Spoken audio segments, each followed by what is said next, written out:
Alrighty, it's time for episode 9? I've lost count. Is it 9? I think it's 9. Wow, season 2, episode 9. Oh, no. Oh, gosh, no. We just started season 2. I mean, episode 9 of our podcast. Oh, overall. episode 9 of our podcast. Yeah, no, this was episode 3 and 4 of okay. season 2. That makes sense. Yeah, no, you didn't, stroke out or anything. We're only 4 episodes into season 2. Whew, okay, I was going to say, where did I forget those? Left somewhere in my brain. We'll be discussing episodes 3 and 4 of season 2. The first episode is called Remember the Good Times. It's not one of our favorite episodes, but it's okay. It's pretty good in some ways. I will say, because we will see these characters again that are in this episode. That's true. And they're not my favorites. We'll talk about it as we talk about this episode, but I don't care for them very much. No. So, it's not a favorite watch of ours, but there's still interesting stuff, I guess, that happens in this episode. First thing I noticed is that the actor who plays Earl Trent in this episode. Yeah. His name is Paul Rudd. like Ant-Man. Oh, he is? He's not, I mean, obviously it's not him. Oh, that's funny. Because Paul Rudd, I think, was a child in 1980, but he has the same name as him, which I think is funny. That is funny. It's a funny coincidence. When I saw it, I was like, Ant-Man? That Paul Rudd? It couldn't be. And it's not. He just has the same name as him. But anyway, as we open up, Abby is moving into the neighborhood. Great. This is great for everybody. It is. Especially yes, it me. Is. She is something else. And yeah, like you said last time, the show wouldn't have been nearly as good without Abby. Oh gosh, no. Can you imagine this show without Abby? I don't think it would last without Abby. No, I don't think so either. She's a very important part of this show. Throws a little bit of conflict, a little bit of drama into the show that I think it needed. I don't think we're doing 14 years of season 1. I don't think that would happen. No, that wouldn't have worked out. No. But she's moving in. It's moving day. She's floating in her pool while Karen does everything for her. Yep, true Abby style. Yeah, here comes Karen with laundry as she's laying in her pool. Wants to know how to sort the laundry. Oh, the pink ones are Olivia's, the other ones are Brian's. And just lays in the pool like sure, maybe this house doesn't have a washer and dryer, or maybe you're waiting for your stuff, but still, you could get out of the pool and fold your own damn laundry. Yes, yeah, come on. No, she's just floating in the pool. Karen's folding her laundry. Yep. And Val comes over, and you pointed out something interesting, which is she's excited about these plates, these dishes that she bought, because she's never bought dishes for herself before. Right. And it's cute. It's that's adorable. Why does she bring them to Abby's house? Yes. Why does she bring them to Abby when she calls into the house? Abby, are you home? Anybody in here? Oh, yeah, we're out in the backyard, and here she comes with her box of new dishes. You live across the street. Even if you would just pick these up, you could put them in your own house first. Yeah. It's just funny. She brings them over, I guess, to show them off, she's really proud of these dishes, right, which is kind of cute, but... To which she says, I never had my own dishes. I had hand-me-down dishes, and then Abby says, really? Wow, that's pathetic, and okay. I mean, yeah, Abby doesn't know Val particularly well at this time, and and Abby's just mean, also. Oh, I was going to say she wouldn't care anyway. But it was funny to have her walking into the backyard of Abby's carrying a box of her new dishes that she's so proud of. Yeah, so they get to talking, Karen and Val do, about how Val's not available tonight because Gary has an AA meeting, and he's supposed to go 5 times a week, and if she doesn't go, he won't go, which is telling me that his sobriety is pretty shaky right now. He's sober right now, but he's not, totally taking care of himself about it, because if she's not there, he can't handle it still, I guess. He's not committed to going to the AA meetings, and it has only been 3 months. She does tell Abby, I can't babysit, and says, Gary's Oh, that's right. That's what they're talking about. Abby wants a babysitter because she has a date. It's her first day. First day there. It's her first day in Knots Landing, and she already has a date. Which just tells you everything you need to know about Abby. Yeah. But yes, Val can't babysit tonight because they have an AA meeting. And she tells this to Abby. She tells her that Gary's an alcoholic and they go to AA, which is just ammo for Abby. Not that she knows that at this point. Right. But you should never give Abby Cunningham any personal information about yourself. No information None. that she will use. She will use everything she knows about you against you. She will, and she will find things out about you that you don't even know she's finding out, and she will use that against you. Absolutely. Mm-hmm. Don't talk to Abby Cunningham about anything. No. But anyway, Val doesn't know that yet. No, not yet. So that Abby knows now that Gary's an alcoholic. I don't think she uses that to her advantage this time. In this episode, I don't think so. But no, I don't think so either. She certainly will. Oh, yeah, yes. Yeah.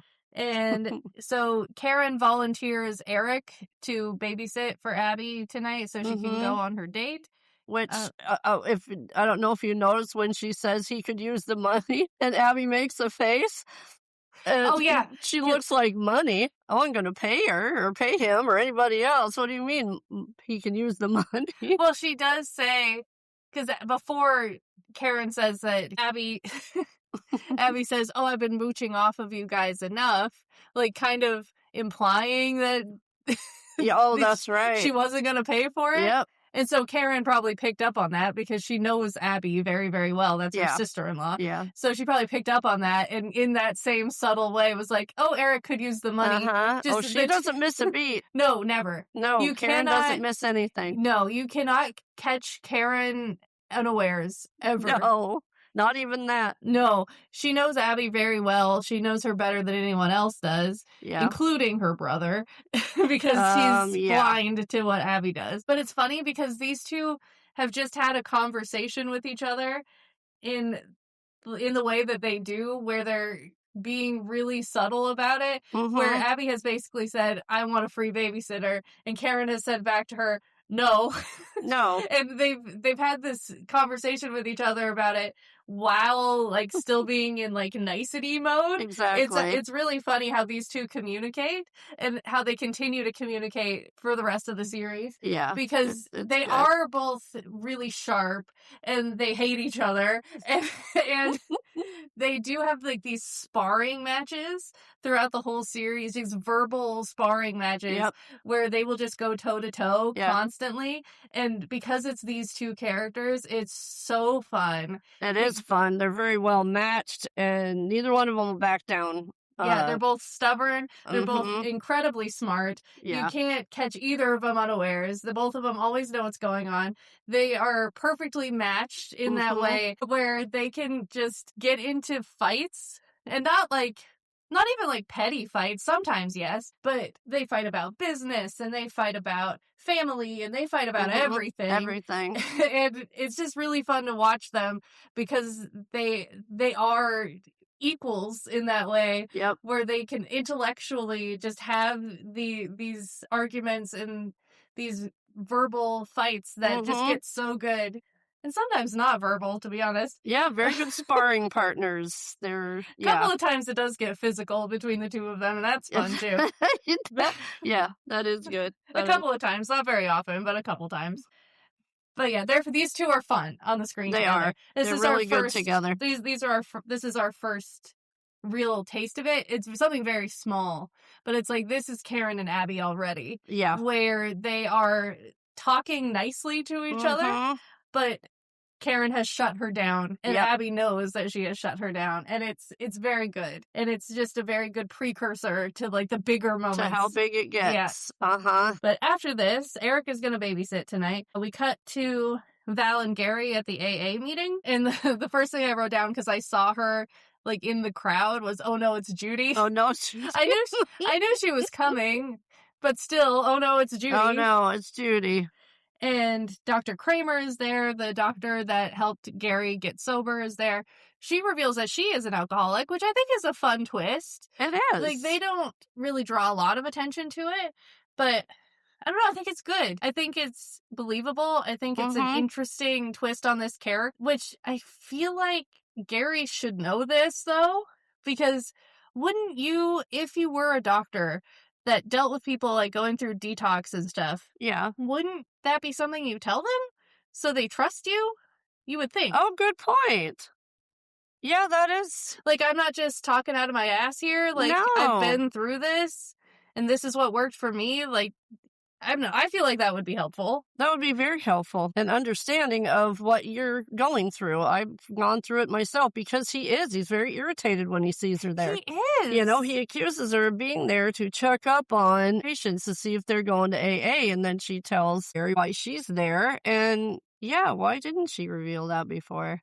I don't know, it's very Huh. strange. I do like it as a part of this character. I Yeah. think it's strange that he didn't know, but Yeah. it's good though. I like it. Judy's here. They meet, Val and Gary and Judy meet at Mm-hmm. like the coffee bar or whatever. And Judy is there. Her husband Earl was supposed to be there, but he didn't show up. She's gone, I think, to maybe to several meetings where he doesn't show up. Yeah. He's never showed up to one. And they're kind of already talking about how Gary could help Earl. And it's so early in his sobriety. It is early. And Val has to be attached to his hip Yes. 24/7. Right. I don't think this is the best match. I don't think Gary's ready to be supporting someone else through their alcohol addiction. No, not when she has to go to the meetings or he won't go. That says a lot. And even the doctor that was helping him says, I think she's right. I think you're ready for this, Gary. And I thought, Yeah, even Dr. Kramer was saying that it was a good idea. And I was like, why is she approving of this? yeah, she I should don't know. think so. No, not by his reaction of her being there and the fact that he won't go to meetings unless Val is there. It's And Gary is being really mean to everyone in this scene. yes, I don't know why he's in such a sour mood. Yeah. But he's not being kind to anybody. No. I don't know why he's acting like this.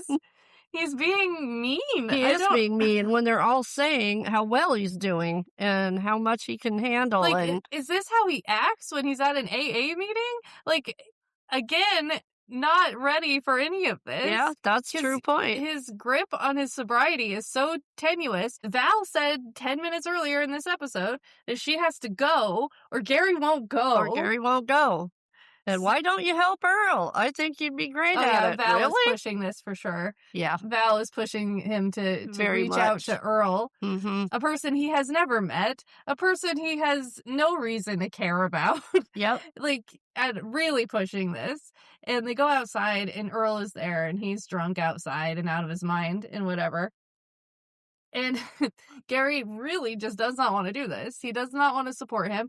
Gary might be more self-aware than everyone else around him at this moment. Well, sure. Maybe he just knows that he's not ready He's for not this. ready. This isn't something he wants to do at this point, and he's made it very, he's very adamant about it. And then there's Val stepping in while they're outside talking to drunk Earl. Gary just wants to go home, Mm-hmm. and Val gives Earl their number. Yep. Gary's work number. Yes. It's very presumptuous. It is. I think you said that word when we were watching it. Yeah, I did. It is very presumptuous. Yeah.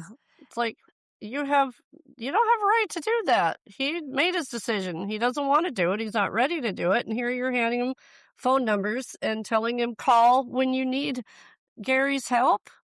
No. Nah, not okay that Val does No. this. Gary, as they say in this scene, is 3 months sober.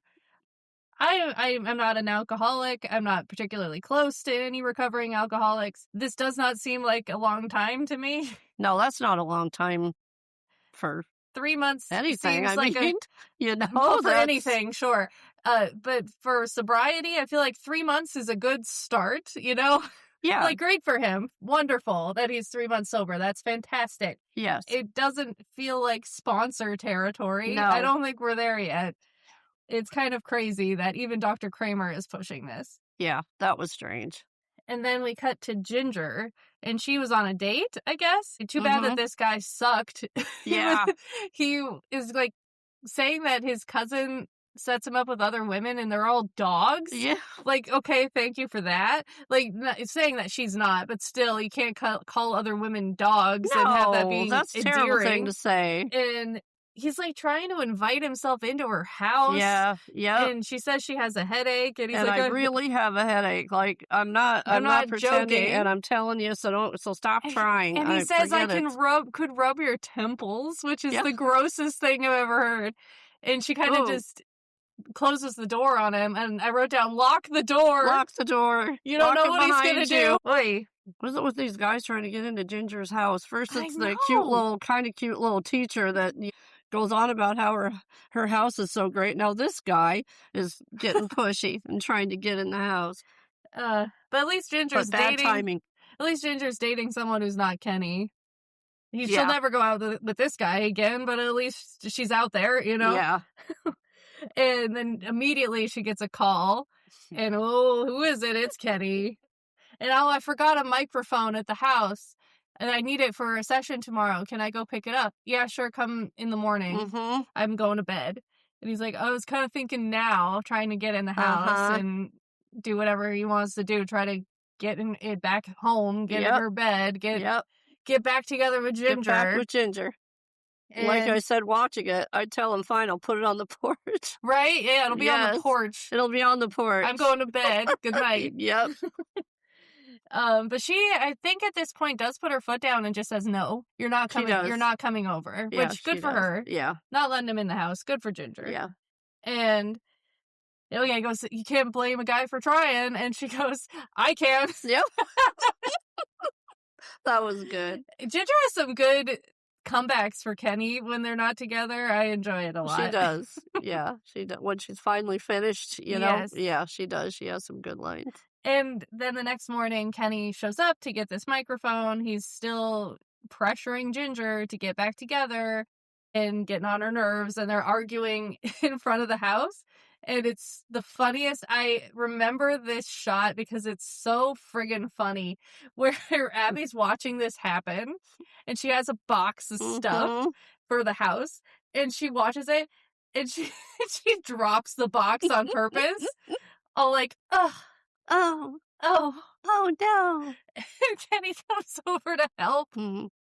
And she's like, oh, finally, a man. Yeah, so finally a man. I mean, just... Like, as we find Abby. out, I mean, we already know this, but it becomes abundantly more clear as time goes on that Abby is not like this. Like, this is not actually her personality.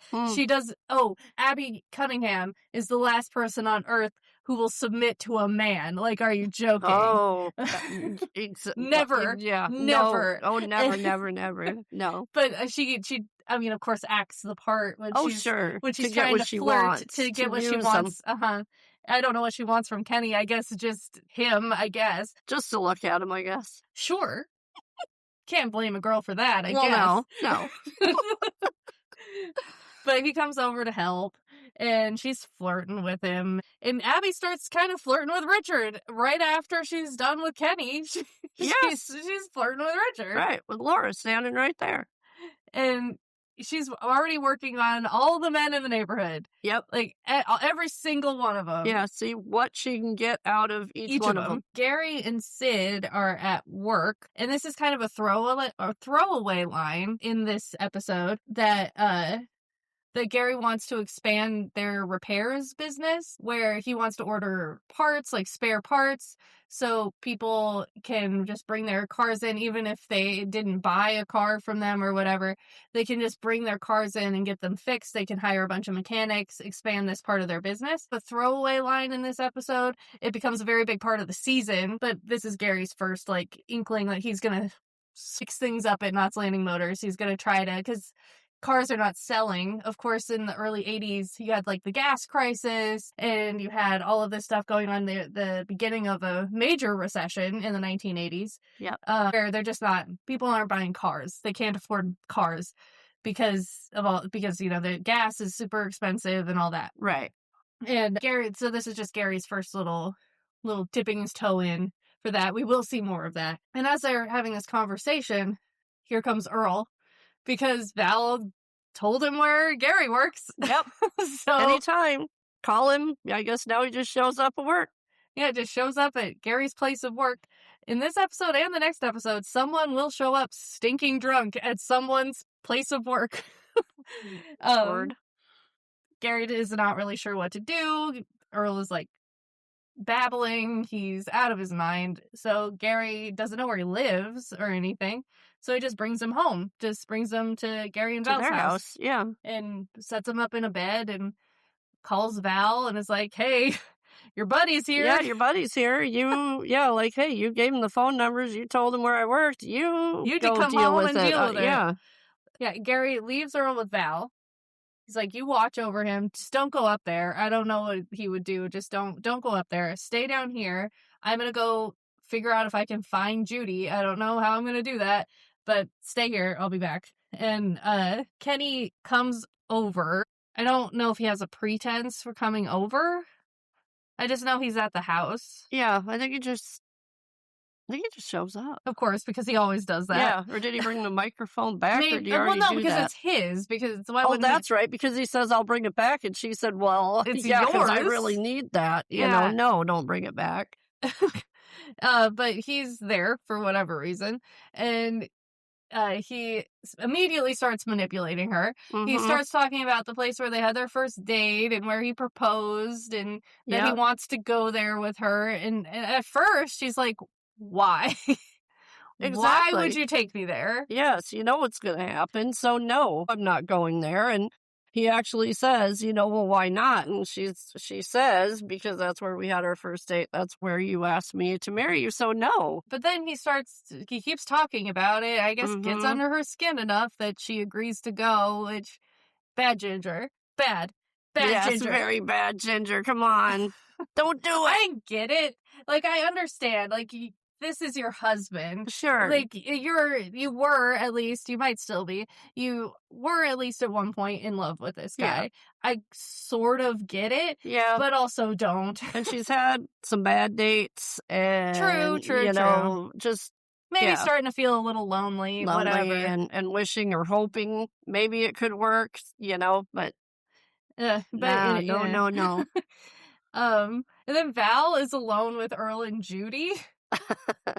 And it is the funniest thing. These people are just bizarre. They are very bizarre. The way they talk, yes, is so bizarre. So bizarre. They don't know her at all. They're fighting in her kitchen in front of her. Yes. And just having this inane argument about her job and about him drinking and whatever. And what stages he gets to, while he's getting drunker, and how he's going to start behaving. But the way they talk and the vocabulary they use, real people don't talk this way. No, they don't. No. And this show doesn't really have this problem in general. I feel like the dialogue rings very true most of the time. Like, sometimes the storylines in this show are out of this world insane. But I feel like on the micro level, the dialogue writing is actually very solid in this show. There's some moments, but there's very few moments where I'm like, oh, come on, nobody would say that. Yeah, they wouldn't do that. They wouldn't say that. But these two don't talk like human beings. No, they don't. It's the weirdest very strange. Their word choice and the way they talk is very weird. It is very weird. And it's not pleasant to watch. No, it's not. They're trying to get Judy and Earl to stay for dinner, I guess, so Gary can try to reach him and help him out. Right. And he's lying on the bed when Gary comes home, and he's like, how are you feeling? Oh, I'm nauseous or whatever. Right. And he's like, yeah, you should try to eat something. It'll be good for you to eat something. And he's got booze like in his sock and he's drinking. And it's like, I don't think this guy's ready for you to help him. No. I feel like people need to come to you, first of all, saying that they want help and they want to change. He has exhibited no desire to not drink. And Gary even says that early on. He won't be able to be helped until he admits he has a problem. and wants help. This guy is not ready to get help, and yet they still push him to try and help Earl. And I don't think that anyone in who's reasonable, particularly Dr. Kramer, would suggest that anyone tried to help this guy at this point. No. Like, he's not ready. No, he's not. He's at your house. He's drinking in every room of your house. You could tell he's getting drunker every time he walks back into a room. No, he's not. And he even says it. I'm not ready for the fun to be done. I have fun when I drink, and I don't want to quit. Yeah, and he's getting all agitated at the dinner, and he stands up and he leaves the room, and Gary's like, oh, he's trying to get sober. You can't expect him to act like a human. I'm like, is he trying to get sober? Yeah, I don't think no, so. he's not. Yeah. He's just drunk in your house is all he is. He's not trying to get sober. No, he leaves the kitchen, goes into the bathroom by the stairs there, pulls out his bottle and is drinking some more. So no, he's not. And he comes back and he gets really pissed off and he slams his fist on the table, trashes the whole room. Val's poor dishes. Did any of them break? Her brand new dishes? Yeah, I did hear something break. I think maybe a dish broke. And like we were saying, you don't put your new dishes out for a drunk at dinner. I mean, and he's agitated. Poor Val's dishes. Poor Val. I mean, she has brought this upon herself, but still, poor Val. Yeah. And Val and Dr. Kramer are having a conversation. And I wrote down again, why is Dr. Kramer okay with this? Even after hearing everything that's happened to this point, why is she still okay with this? It's bizarre. Especially since they're talking about how Gary's only 3 months sober and Val needs to be with him all the time. And Dr. Kramer even tells her, you got to let him fight his own battles at some point. You can't hold his hand forever. Yeah, and can't be attached to his hip. I mean, yeah. And suggests that she go to Al-Anon, which of course is the AA organization for family members of alcoholics. And I mean, giving Val some needed advice of, look, you have to trust him at some point. You gotta let him fly someday, or else you're never gonna trust him. You're gonna feel like you have to be on top of him every second of every day for your entire life. Right. And that's not gonna help either of you. No, and it's not. And when she gets one of them gets a call from Judy. I think that comes in a little bit and, needs help with Earl. She thinks she's going to go with Gary to go see Earl. And it's like later in the episode. But there's nothing you can do. You signed Gary up for it. Now you want to go with him to try and help this guy. Not a good idea.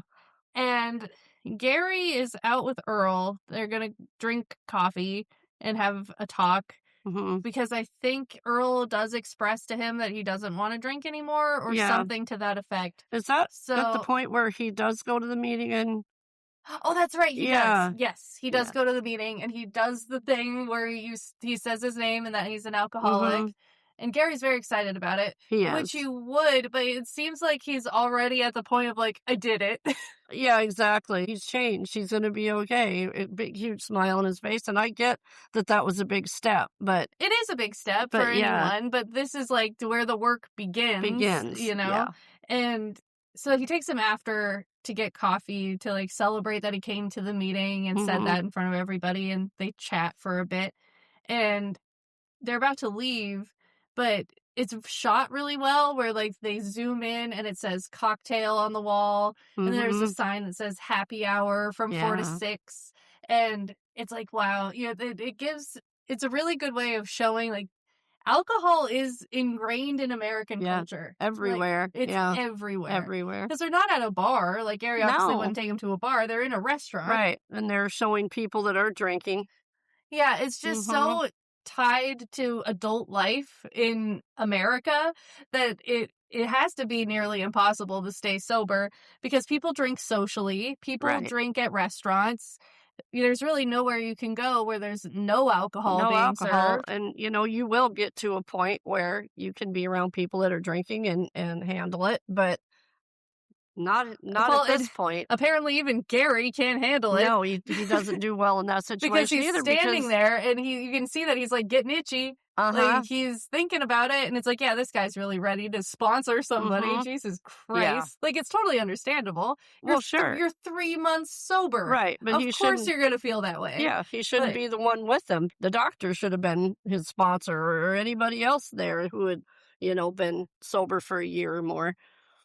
and then Ginger and Kenny are out at the restaurant Mm, and they they come home and Kenny is like trying to get in the house and she gives in and lets him in the house, which like we said, Ginger's lonely. This right. is the man that she's in love with. Yeah. For better or for worse, I suppose she's in love with this guy Yeah. and lets him in. But nothing has changed at this point. They have not, when they were at the restaurant, they did not talk about Sylvie. They did not No. talk about him cheating on her. They didn't talk about his job and how much that bothers her. They didn't talk about anything. Anything. Yeah. So, but he's in the house and they do what they do. And then Gary comes home and he's pouring himself a glass of milk and he's all freaked out because he almost drank Mhm. at this restaurant. And before, when they're at the restaurant, Earl says that all the good times in my life had alcohol in them and I'm not ready for the good times to be over, Yeah. which is where the episode title comes from, Remember the Good Times. Mhm. And Gary's home right now. Earl said is sticking with him. How he felt in that restaurant is sticking with him. And he tells Val, he said that alcohol was the good times, and sometimes I think he was right.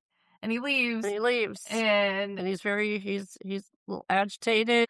this Yeah. was a bad idea. It was a bad As idea. we've been saying the whole time, Yes, this it was was a a bad bad idea. idea. And now Eric has been babysitting super, super late at night. Karen comes over and is like, she's still not home? Mm. Well, you go home, I'll sleep here. You have school in the morning. And so it sends Eric home. And it's so funny because she's like getting situated on the couch and she's Mhm. mumbling to herself. Mumbling. Like, I sleep on this Not damn couch. And Yeah. She'd do it out all night. oh, Yeah. it's funny. I love Karen so much. Yeah, she is. She's fabulous. And then this is when Judy calls Gary about Earl, that he said that he's done drinking and he's in the DTs and she needs help. And Gary and Val had just had this like heart-to-heart conversation about how they're in this together and he just wasn't ready to sponsor somebody and that's okay. We'll just take our time and it's Mhm. you and me together on everything. And he gets this call from Judy that Earl wants help and he's like, I gotta go deal Uh-huh. with this. And like you said, Val wants to come Val wants with. to go with. Yeah. Even after she had the conversation with Dr. Kramer to let Uh-huh. him deal with his own stuff. Yes. Yeah, and like he tells her, no, this is one alcoholic to another. You don't need to go. You can't go. This is up to me. You wouldn't be helpful in this situation. Right. And so he leaves and leaves Val at home. Mm-hmm. And it's very funny because I guess I'll talk about this in a minute. But I wrote down Earl has the DTs already. Yep. We talked about it. We were watching it. Like, wasn't he drunk earlier today? Yes. Wasted earlier or maybe today. Yesterday? I don't know that you would be in detox already. Not unless it was the day before when he had been drinking and he hadn't had anything that whole time, but that's not how it looks. It looks like it was earlier that day. I think that it was earlier that day. That's an insane amount of drinking if going like maybe 6 hours without a drink is making your body react that way. That's dramatic. Right. Because he's like screaming and thrashing already. Yeah. That's insane. I don't know. I don't know anything about this. I feel like that's a bit fast for that to be happening. Yeah. We're not experts on it, but anybody I think would say, how the hell did he get that bad that fast with his detox? And Judy's all hugging on Gary and of course being touchy with him, and of course we'll see them again and we'll deal with this problem. And I get that it's supposed to like juxtapose between Judy and Gary hugging, but Val like hugs Gary's pillow, and it's the weirdest thing. He's gone for a couple of A couple of hours. hours. And he's, and He's if you're not dead. he's not dead, and he's not drinking, and if it just It's really she's weird. always very dramatic when Like, it comes it's to very, him. very bizarre. It is. Like, I might hug my husband's pillow if he's been gone for a week. Right. Not because he's gonna be gone tonight. Yes, It's and he's real only been weird. gone, like you said, for a couple of hours, and he's just helping this guy out, and yeah, It's very It's strange. strange. Very strange. Val and Gary are such, as Val especially from her end, just the definition of codependent. Cannot Yeah. function without him in her life. Just cannot do it. No. Even down the road, just can't do it. Can't do it. Cannot have a life that does not have Gary No. in it, right on her butt all the time. No matter where she is in her life, what's happening with her, anytime. Yeah. And even if she's not around Gary, God forbid you say his name in front of the woman. My or she God. hears something, anything about him. Yeah. It's not healthy. She's so dependent on him for everything.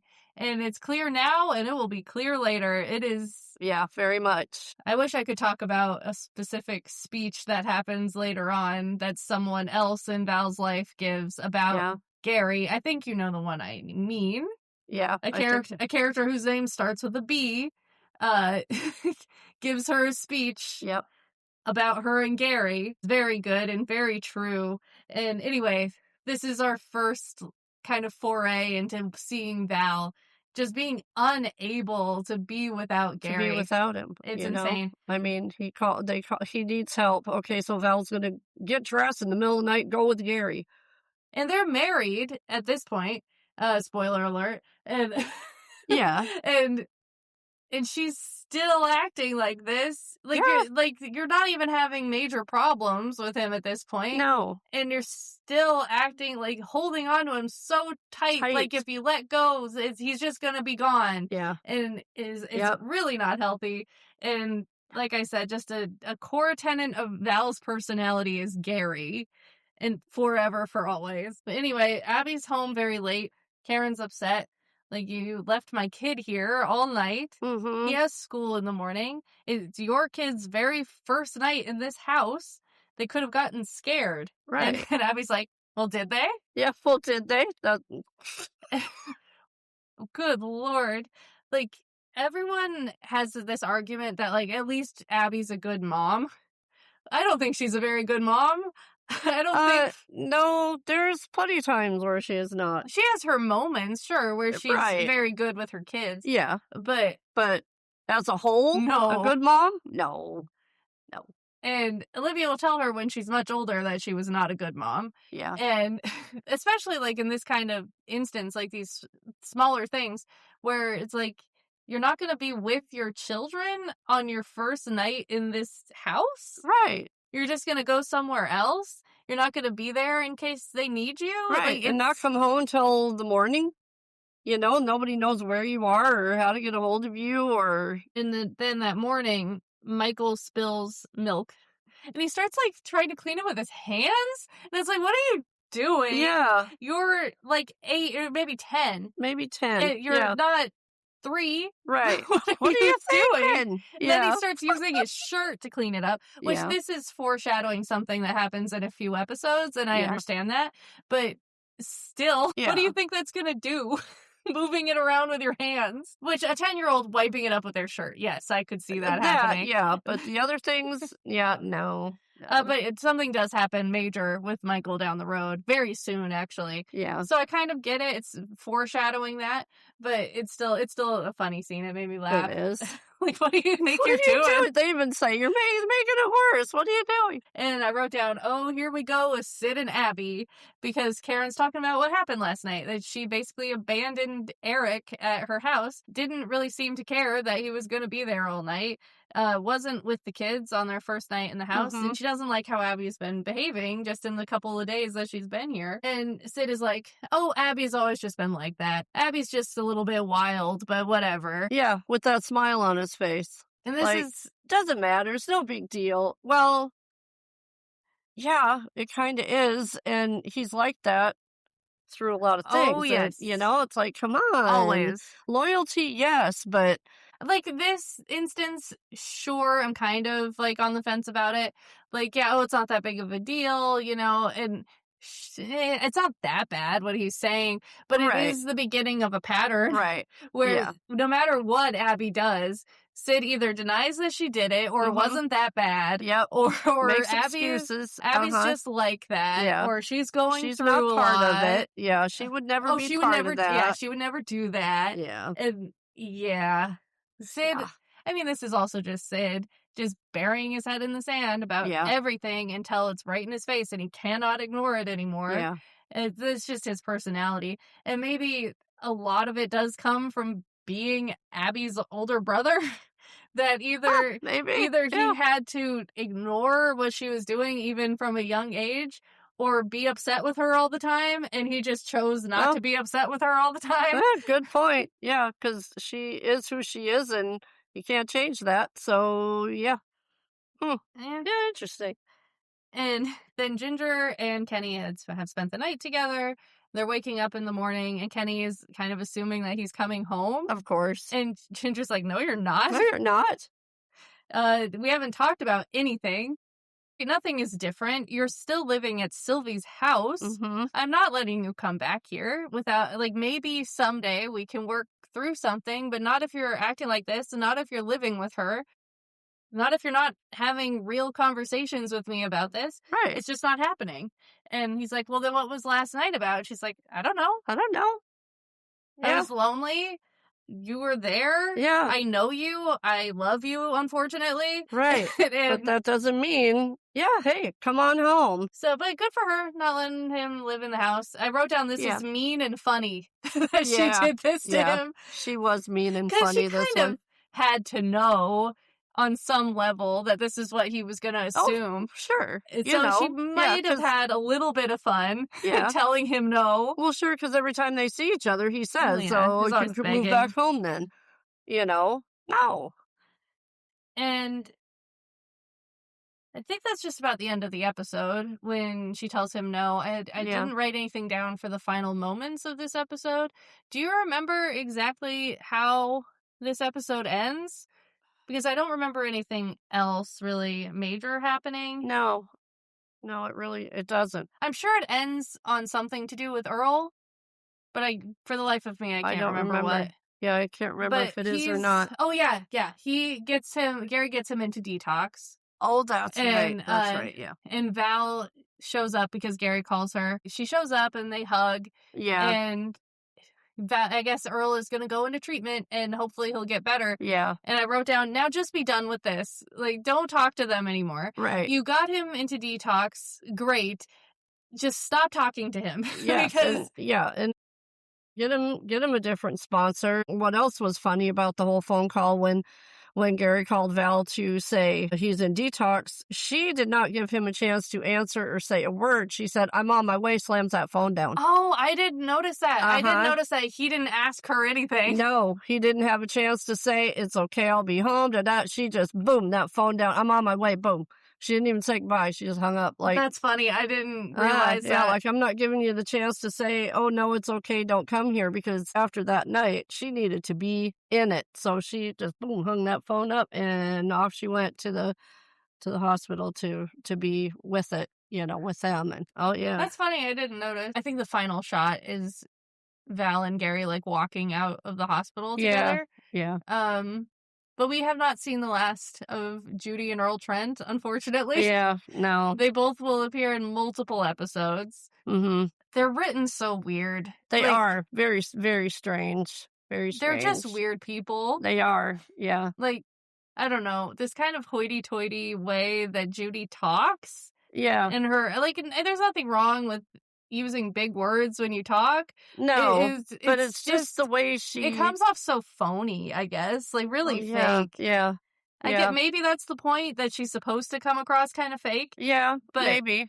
And I mean, and if you're going to sit in someone's house and you're going to explain how the different stages of his drunkenness goes, and they just can't even be in a stranger's house without going at it, why in the hell is she with him? no Then- idea. Then walk away from Earl. Judy, Right, like, you know, she then has, walk because away. it is established that she has her own job.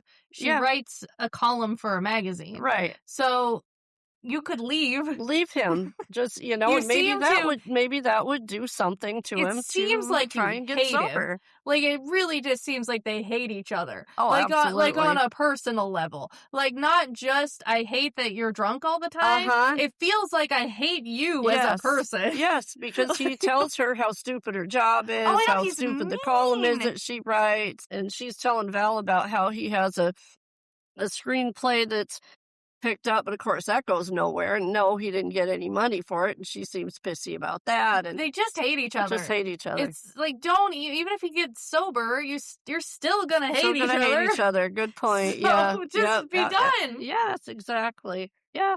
But Well said.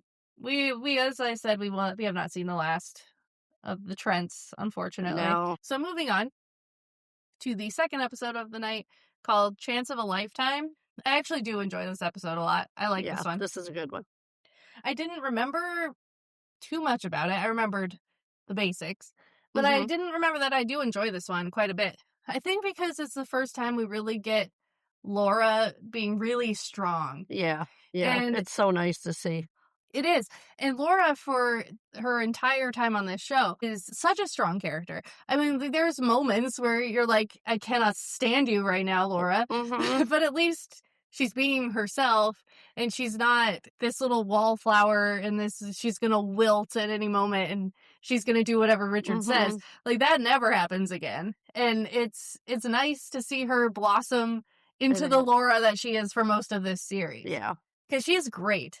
She She's is. wonderful. She's very good. And, you know, she has her moments, like I said, where she does things that make you mad, and she has wrong opinions about stuff, and she does the wrong thing, but at least she's living her own life, and it's nice to see. I especially love her, like, season 5 onward. She's great. We open with this one. Val must have passed her GED because she's taking classes at a community college. Oh, that's right. That's right. So that's great. She's going to try to get her associate's degree, I suppose. I think in English is what she's doing. I think so too. Yeah. And she's so cute. She is. She's adorable. She's can be very adorable.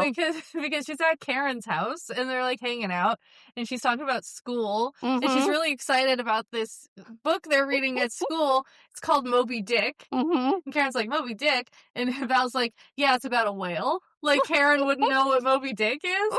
It's adorable. It's really cute. It's really cute. And she really likes Moby Dick. Like, she really likes reading this book. And it's a really cute, small character moment for Val, where you see that she didn't have the opportunity to go to school when she was younger. She didn't read classic literature like you do in high school. Right. And this is her first time, probably, just sitting down and reading a classic novel. Right. An actual novel. Yeah. Yeah, and it's cute, and it's nice, and she's really enjoying it, and she's having a good time.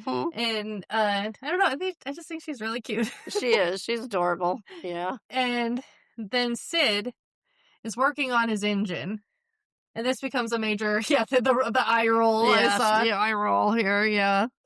He will work on this engine every minute of every day for this entire season. Obsessively, yes. Just that's all Which, there is if to it him. can do what he claims it can do, sure, yeah, you then would. yeah, but That's I gonna make mean- you a goddamn billionaire. Right. If it can do what you say. Yes. But I don't believe you. no, no, me But either. But, you know, he thinks so. And I mean, yeah, if you really think you can do this, but I mean, every second of his life, that's what he's talking all about this working engine. on. That Sid's whole personality in this season is talking about this engine. Yeah. And I mean, what does he claim later in the episode? That if he gets it right, it could get 84 miles to the gallon? Yeah. That's not even in the realm of physical possibility, No, I don't think. I don't think so. We looked it up, and good gas mileage today in 2026 is 40 miles per gallon, which sounds pretty good to me. That is pretty good. And he says he's getting 50 on this engine. Even that would change the world. That would. You would still That be would a make a huge millionaire. difference. You would be a millionaire if you have done that. Yeah. They just put out some crazy numbers. Yeah, they did. Yeah. I don't think these numbers are realistic. Yeah, I don't think so either. But he's like disappointed that he's only getting 50. Yeah, that's He thinks he could get 84. 84. That's fantasy numbers. There's no way. No, I don't see it. Wow. But he's working on the engine. Of course he is. Uh-huh. And it's so funny because Gary that morning, when Val was over at Karen's house, talked about this meeting that they had that Sid has missed. He forgot it because he's working on this damn engine. Yeah. And they have a meeting with Orchid Cab Company, which we'll hear plenty about them for this whole season. And they want to buy a bunch of cars from Sid to create a fleet of cabs, which is like a huge opportunity, of course. Car sales are down, like we said in the last episode. Yeah. This would be a huge opportunity for a small business that's struggling right now. Right. Karen's like, I think he's meeting with a lawyer about the engine. I don't know. I don't have his number. And Gary leaves, and Karen finds the number. So she like runs outside to catch Gary, but she's too late. But when she runs outside, Abby goes, Karen! And she rolls her eyes. And it's the funniest thing. Like, don't even talk to me. It's so funny. Go, now what do you want? Like, yeah, now what do you want? And Abby has a job interview today. So she needs Karen to take the kids to school. And Karen can't take the kids to school today. She has something else she needs to do. And Olivia's like, if I'm late one more time, my teacher's going to put me on probation. How long have you lived here? Not long enough for that. Couple weeks? Yeah, have you been late every single day? Oh, probably. I mean, your mother is Abby, so probably. Probably.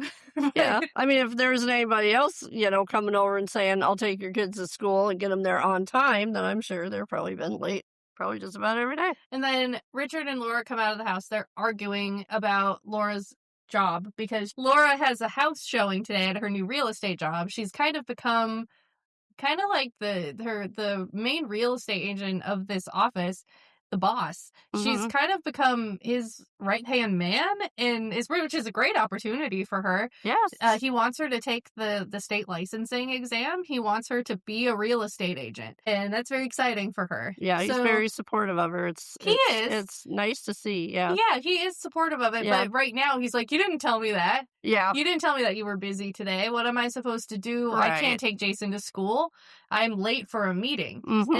And so, I mean, she does get him to take Jason to school, and she gets to get to her thing on time, taking Jason to school. And Abby sees this and is like, oh, my kid's school is right next to Jason's school. Can you just take all the kids? I have a job interview. And Richard's like, I can't. I'm already late. Dropping off Jason is going to make me later.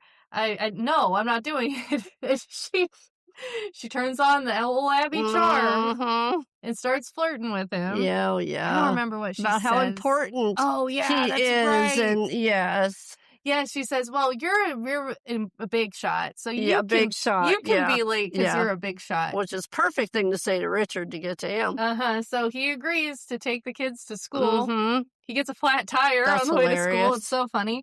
The kids are running around like almost in the street. Yeah. Good Lord. Yeah, he has to grab his kid to get him to quit. And then yells at them all to get in the car. Poor Richard's having quite the morning. I do feel bad for him. Like, none of this is his fault, other than the fact that he had forgotten that Laura told him about this. None of it is his fault, so no. I feel bad for him. Yeah, but it is funny. It is funny. And Laura and her boss, Scooter, who we'll see many times over the next couple of seasons. Yeah. I like Scooter a lot. I do, too. They're showing this house, and this house in the background is friggin' gigantic. It's gigantic. Yes. And she wants it for under $1 million. Yes. And it's like, okay, I know this is 45 plus years ago. Right. But still, a house that huge in the Palisades on an acre and a half. For $800,000 is what she wants. I feel like I don't know the exact numbers of how real estate was in Right. that time. I feel like even that number is crazy low. That is crazy low. It's huge. You're in Southern California, in a very rich part of Southern Mhm. California, this gigantic house on a bunch of land. Yeah.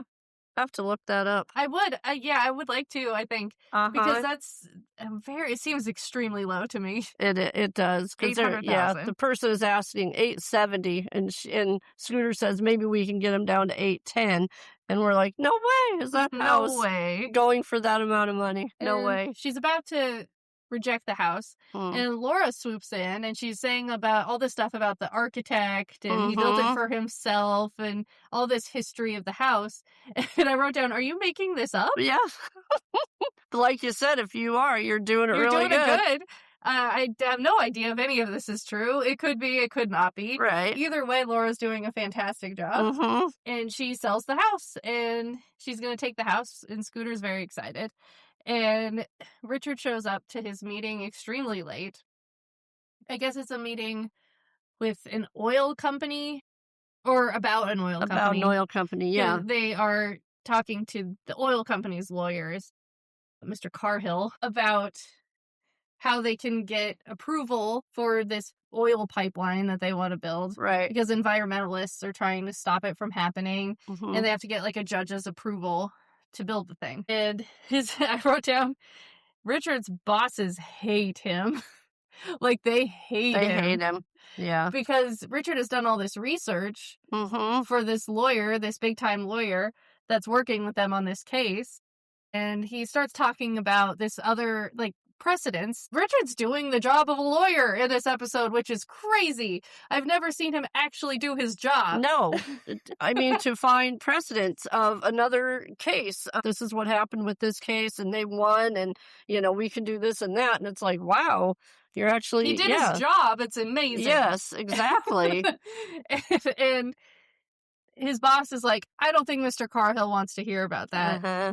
Treating him like a child, honestly. Yes, yeah. And but no, Mr. Carhill is interested to hear this, and he wants to hear more from Richard. Mhm. And he actually invites him to lunch on his boat to talk to the actual oil baron, the Mhm. company head that they're talking with, that they're working with. Yeah.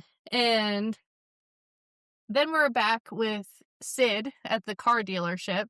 And oh no, it's Linda, Oh.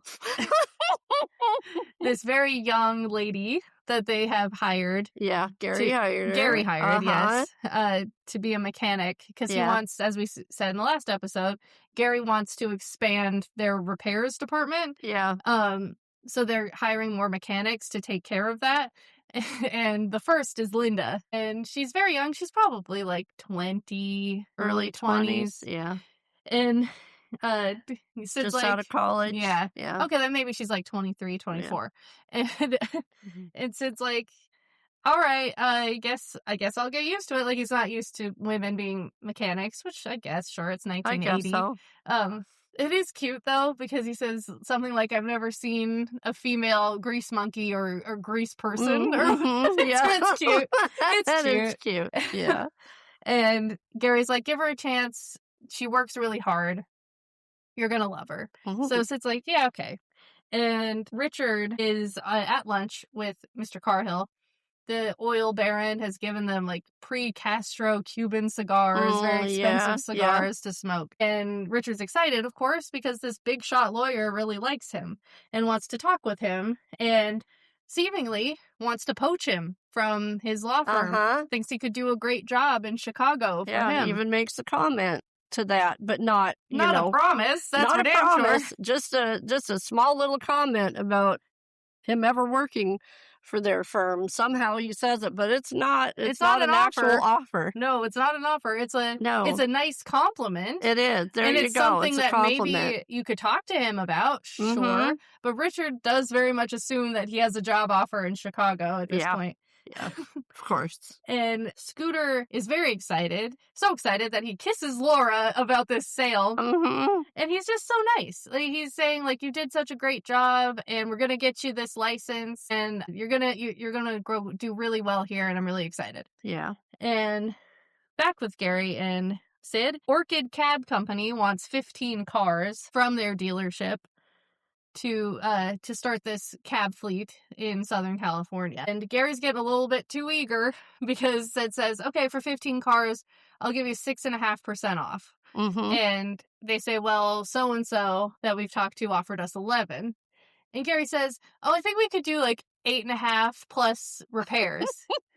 and Sid's like, Gary.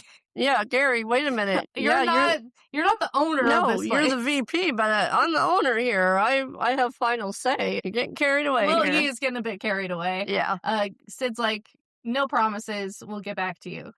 And then Richard comes home from this meeting on the boat, and Laura is not home because she's out celebrating that this house was sold. She's celebrating with Scooter at a restaurant. Yeah. And so he has to feed Jason, and he doesn't know how to cook. Yeah, God forbid. Yeah. Right? Oh, God forbid he ever make a meal for his child. Yeah.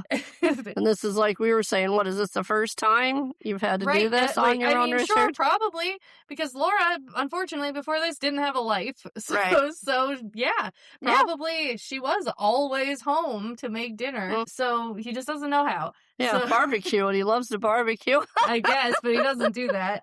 He takes him to this crappy chicken restaurant. I said out loud what it's called because it made me laugh, but I don't remember what it's called. But it's this crappy little chicken place. Chicken. I know that they offer the chicken bucket, but I don't remember. I don't remember the exact name of the restaurant. But they're at this crappy restaurant, and it's all nasty, and there's like bugs in there and stuff. Yeah. And Abby's there with her kids because she doesn't know how to cook either. No. So she's probably just been feeding them garbage. Well, of course. And like, have these kids always just eaten fast food and eaten out? Did their dad cook for them? Because if Abby doesn't know how to cook anything, and she's always just bringing her kids to this crappy cheap restaurant. And she makes a strange comment to Richard about, I've been banned from every other place. That's why I'm at this one. I guess because her kids are unruly. They're not that bad. No. But, no. I mean, she's probably also lying. And Richard have run into each other at this restaurant. And Abby's like, oh, we come here a lot because the kids like it. And Brian yells, hey, Jason, why'd your dad bring you here? This place stinks. That was so funny. It's really funny. That was good. That was good. Good delivery of the line. It was cute. It was It's funny. really kind of Brian's first line in this whole show. Oh, yeah, it is. And it's pretty funny. That was funny. And I wrote down that Abby is spooky because they go home after the chicken restaurant, and Abby just hangs out at Richard's place, and they're outside drinking, and the kids are watching TV, and Abby, of course, is getting her claws in them because that's just what she does. That's what she does. I'm sure she's not even sure what she's going to get out of this at this point. I was going to say, but she makes sure that she starts the groundwork for of course, whatever it is always. she might need. And I wrote down that she's spooky because she's so good at just immediately knowing what a man wants to hear. Yep. And she can pinpoint it with 100% accuracy with every single man she encounters. And so she's saying all this bullshit to Richard, like, oh, I believe in any relationship, the man has to be dominant. Because Laura's still not home and Richard's upset about it. Just absolute bullshit. Abby, of course, does not believe this. Oh, of course not. Oh, and this is why my marriage didn't last because I needed someone who would take care of me. Take care of me. It's knowing all that bullshit. That's what he wants to hear. Oh, of course it's what he wants to hear, and he's falling for it. Yeah. And then Laura comes home and is talking to Richard about how she did this great thing at work today, and it was a really good day. And he's upset with her for being out, so he kind of uses it. I wrote down that he drops it like a bomb on purpose the next morning. Yeah. Because she's happy. And she's happy. And he cannot have her being happier than he is. No. It's just not going to happen. No. No, not in any situation. And so he drops it like a bomb that they're moving to Chicago. And not even asking her, just saying this is what's happening. Right. This is, ask your boss for some listings in Chicago. She says, why? Because we're moving there. And he walks away. Walks out of the kitchen. And he's all upset that he had to take care of Jason last night and blah, blah, blah. yeah. And I wrote down, you're a grown-ass man. Yes. You're this kid's father. Just figure it out. Just figure it out. Like, yes, she came home late. Maybe that was kind of rude. I don't really care. Not really. Not after terrible. the way she's been treated Late. for many years. Oh, exactly. You've treated her like shit for how long? Yes. I don't really care that she was late. No. Give her once. I don't care. Give her one. But he's so upset about it that he just drops his bomb on her and leaves and just like, I got the last word. Ha ha. Yeah. And Gary and Sid are arguing because Gary really wants to do this deal with this cab company, and they're fighting, and then Sid says, look, I called the Better Business Bureau. This company doesn't exist. And it's like, you could have led with that. Right. Instead of Gary trying to convince you, you could have just led with it. This is a scam, you know? Right. We're not dealing with this. It's a scam. Yeah. So now Gary, not that for the last time, I will say this a trillion times for another 12 seasons. Gary is so, like, he's dumber than a box of rocks. I'm sorry. Well, yeah, when it comes to that kind of stuff, When it comes to a lot of things, yeah, that's Gary true. Ewing is dumber than a box of rocks. He is just so stupid.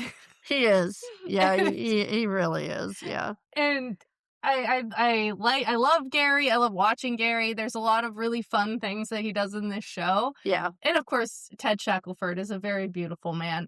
He's so stupid. Gary is so stupid. And one of the first really dumb things he does is he goes behind Sid's back and talks to these scam artists. Yes, after he tells him. He has just been told that it's a scam. It's a scam. They don't exist. And he's talking to them still for whatever reason, and they're giving him some BS about how they use the state flower from whatever state they're in for their cab company. The logistics of that would be wild. And it's a franchise, and you could look up this name, and this name, and then the other guy interrupts him and says, yeah, but anyway, like, okay, now we're going to talk about the deal since we got you confused on that. We'll talk about the deal now. And yes, Gary is very much going behind Sid's back. He's going to make this deal without him. He even says, what if he looks at the books? He's going to cook the books. Yeah.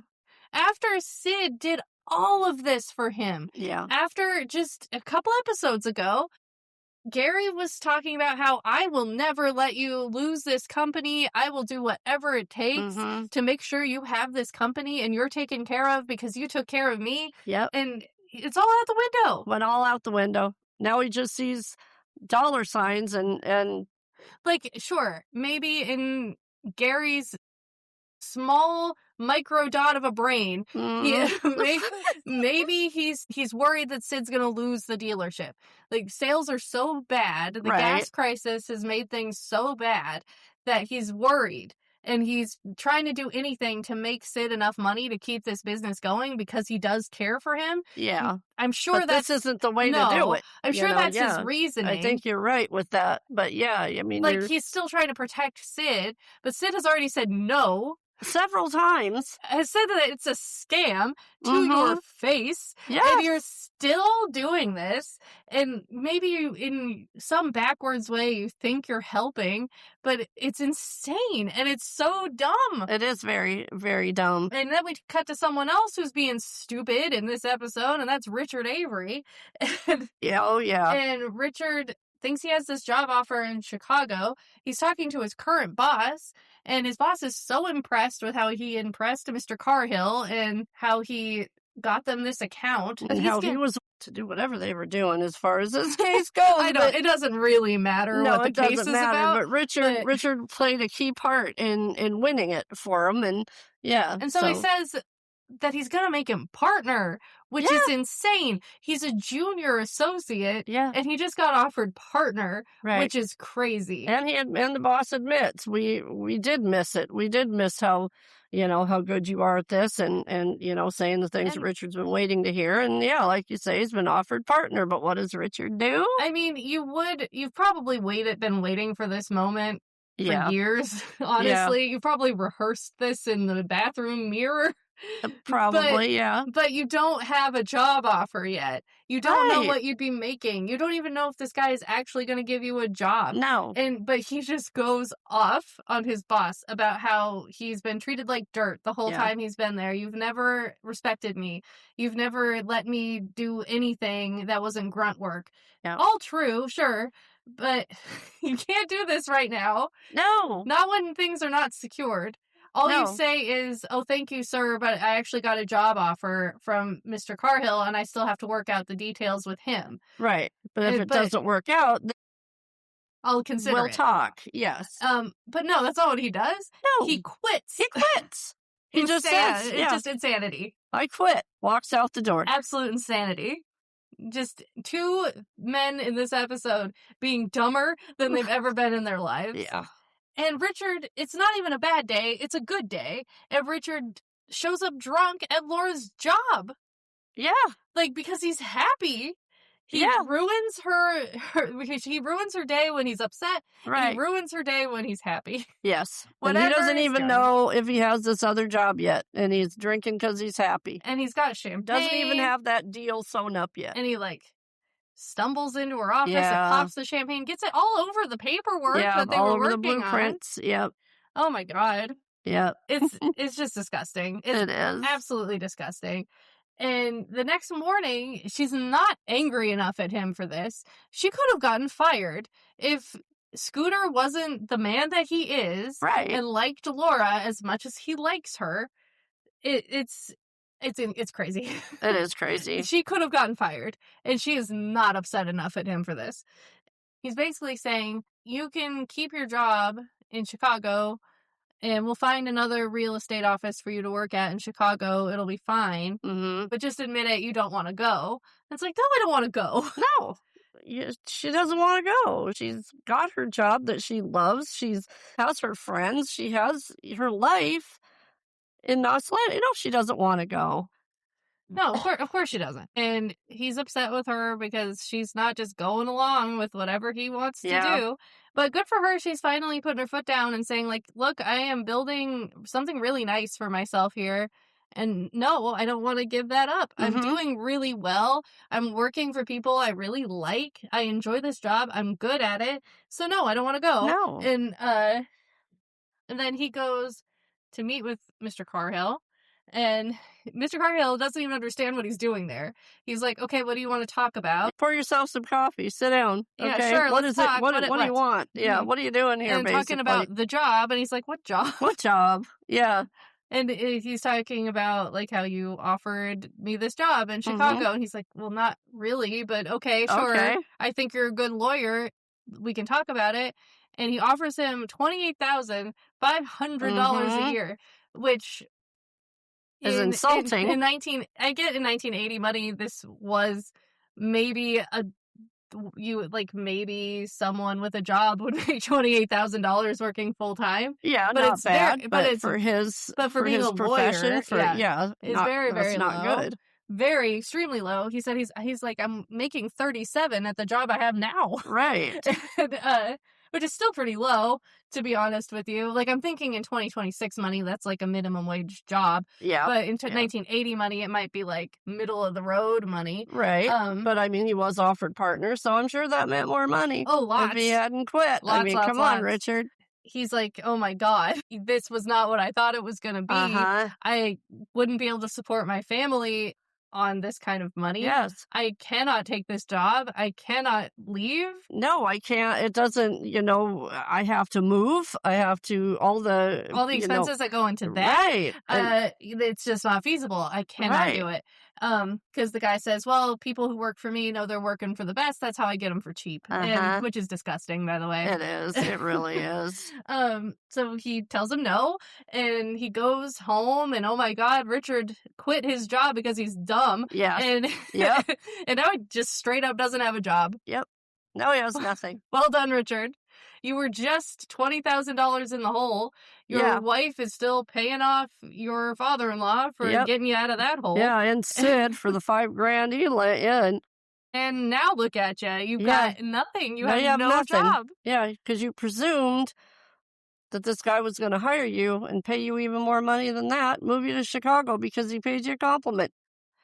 And then Laura is talking to Scooter, and Scooter's like, listen, when you get your real estate license, I'm going to make sure that you get your own office, and I get you 50-50 commission on every sale we make together, which is incredible. Yeah. Like, for someone just getting their real estate license would be an incredible opportunity. It is. I mean, she just started this job just working in the office, and he has that much faith in how well she's going to do. And like you said, this real estate office obviously deals in very high value properties. She would be making a lot of money doing this. And she starts to cry because she realizes that if she goes to Chicago with Richard, this can't happen. It's not going to happen. Another real estate office is not going to give her... do all this for you. No. So she gets upset. And she says, well, I don't know what to do because it's such a wonderful opportunity. And he says, well, what about... For him, yeah. But what about for you? What about you? And like I joked when we were watching, I was like, I don't think anyone in her life has ever said that to Laura. What about you? What about you? And she just doesn't think of herself in those terms still. No, like, you can tell by her expression every time, Yeah, she has this job, and she's doing very well at it. She's great at it. She's happy. But she still has that part of her that's going to think that Richard's thoughts and feelings are more important than hers, that his job is more important than hers. And it's just sad because she's always going to have that little voice in the back of her head saying that she has to do what Richard says to do. But Scooter is really wanting her to stay. Like you said, maybe he has an ulterior motive. But she is genuinely... But she is good. Right. And he knows she is. Yeah, she is genuinely great at this. And he knows it, and he wants her to stay. Yeah. So he says, well, once you get your license, and I will give you this deal where you'll get 50-50 commission, just wait 6 months, get him to stall for 6 months, and then you'll be making more than him. And if he's still pushing this, you can just tell him where to go. And no one's ever suggested this, I don't think, to Laura. No. That you could just leave him. You could just let him go. Right. and you'll be fine, Yeah, no one's ever talked to her like this before. And she really needed to hear it, for sure. Well, especially from somebody like him. So, someone who's very respectable, someone who doesn't know her... Right. On a personal level. Yep. It's someone who just genuinely sees her doing this job and sees her as a person, thinks she's a good person, thinks she's good at her job, and just thinks that she deserves more than she has. Right. And it's really good for her to hear that, I think. Oh, yeah, it's huge. This job that she has with Scooter, just changes Laura's whole life. It really does. It does. And then they're at home, and Richard is just lying to Laura, saying, oh, I turned him down because I realized I was being selfish. Which is a lie, of course. Yes, which she should have caught on to. Richard's never turned down anything because he cared about his family. No. Never. No. But maybe she just wants to believe that. She's probably just happy they're not moving. Probably. So she just accepts it. Yeah, who cares? I'm not going to argue with you as long as we're not going anywhere and I don't have to fight about it with you. I'll just say, okay, that's awesome. Yeah, like, okay, if you're sure. If you're sure that's what you want. And then they're like hugging and kissing and stuff because she's happy that she doesn't have to leave and she gets to continue her job. And he starts to cry. Just breaks down. She doesn't know why at this point. She doesn't know that he has no job. No, she just keeps saying it's okay. Like, it's okay that, you turn the job down or, I've been calling him an idiot this whole episode. Yep. But he brings you back in every time. You just feel bad for this poor little, I don't know, cat of a man. There you go. I like that. Like, just pathetic is what he is. He is. I don't think it's so much that I like Richard. There's moments where I do. I think it's more that I just pity Richard. I absolutely just pity him. Yeah. I think you hit it right with that. Yeah, you do. And he gets you in the end every time. He does. And things professionally somehow get worse for Richard. They do. And it's just like Richard can never get a win. And it's sad and it's pathetic and it just makes you feel bad. Yeah, it is. But that's the last shot of this episode that Richard Yeah. is crying and he's destroyed his own life by his own hand. Own hand. I mean, And yeah, like we said, we get it. He's been working for this company and his boss says 6 years. Richard says, no, 9. 9. You haven't given me anything and all of that. And he finally gets that and he throws it away because he thinks he's going to throw it in this company's face. And he ends up doing it to himself again. Richard. Yeah, exactly. He definitely gets in a cycle, and Yeah. I don't think he ever really breaks it.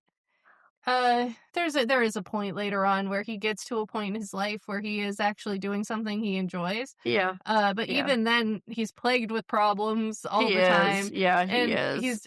Richard just never is in a perfectly content place in his No. life. No. In this situation that you're kind of referring to, and I won't say what it is either, he's happy for about 5 minutes. That's true. It's all going really well, and then things start to come apart. That's true. Uh-huh.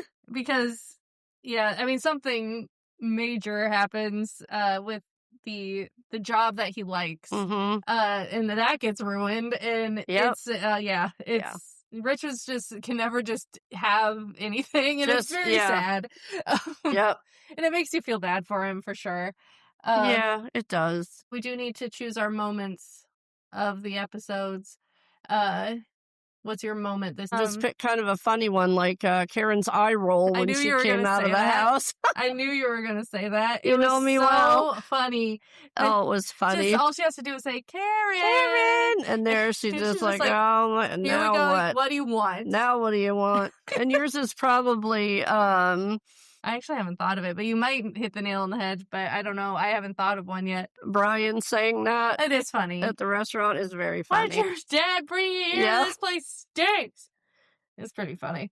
I'm looking through my notes. I'm trying to find... Oh, there's a moment we didn't talk about.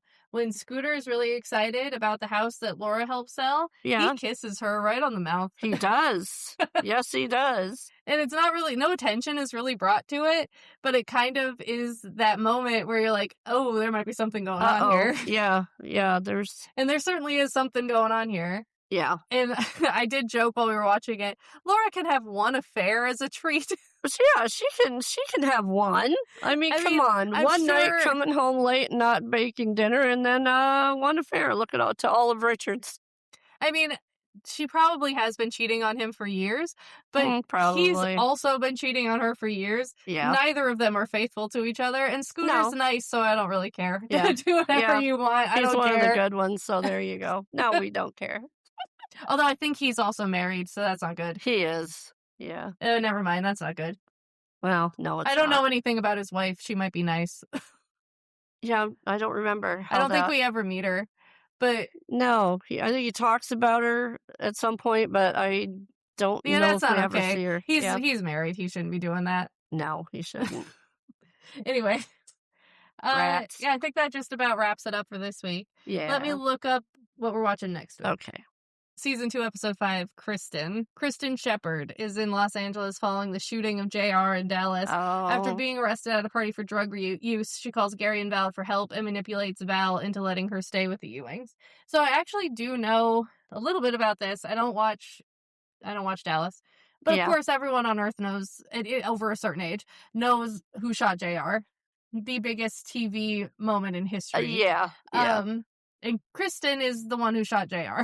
That's true. That's true. She's his, I want to say, sister-in-law. Sue Ellen's sister, I think she is. Oh, yeah, His that's wife. right. Yeah, I think you're right. I think that is Sue Ellen's sister. Yeah, his wife's sister. Yeah. And he's been sleeping with her, I think. And I don't know the exact reasons, but she's shot JR. Wow. And this is when the Who Shot JR hype is happening. Mm-hmm. And so they do this crossover episode where she goes to Knots Landing right after she shoots JR, I think. So that's when this big craze is happening. So I think they're trying to boost the ratings for Knots Landing for having this Dallas crossover during the Who Shot JR craze. Just like they did when they brought JR in early. Yeah. And to kind of give, because he was a big part of the story when they would talk about what happened with Val and Gary. So, yeah. And when they brought JR in. Yeah, they're just trying to up the ratings for Knots because God, Dallas is a phenomenon at this Yeah. point. Who Yes. Shot JR? Of course, if you're over a certain age, you know what Who Shot JR is. Yeah, and Everyone, I didn't watch everyone, it. Yeah, and I didn't watch it everyone back then, and I knew. knew how huge that was when Yes. he was shot and who did it, and yeah, because that was the end of the season, and Yes. So yeah. she'll visit Knots Landing next week. Mm. I think I've only seen this episode once in my entire life. I think I Yeah, watched it when we watched it originally. I don't think I ever and watched that's it about again. it for me too. I don't think I've ever seen it other than the one time. Yeah. So, I mean, I don't know how much I'm gonna like it, but I'll watch it and we'll see. See what we think. Yeah. And then season 2, episode 6 is Step 1. Diana is having difficulty with her new boyfriend as she feels pressure to sleep with him. Meanwhile, Karen, Diana, Val, and Ginger are performing in an ERA benefit. That one I'm not crazy about either. Yeah, But, not a lot going on in that one. Yeah. it's kind of a cute episode, as I recall. This one I know I also have not seen in many years. I know the performance that they do at the end. They go on stage, her and Oh, Karen, that's right. and That's they do right. a Yeah. little Now I little remember. performance. Yeah. Of course, Michelle Lee, mostly known for her work in Broadway up to this Mhm. point. So, I mean, she's a very talented performer. So I remember her doing this in this episode. Yeah, I do now too. Don't remember a whole lot else about it, but we'll give it a watch, see how it Yeah. goes. Other than that, that is it for this week. Yep. All right. All right. Bye-bye. Okay, good night.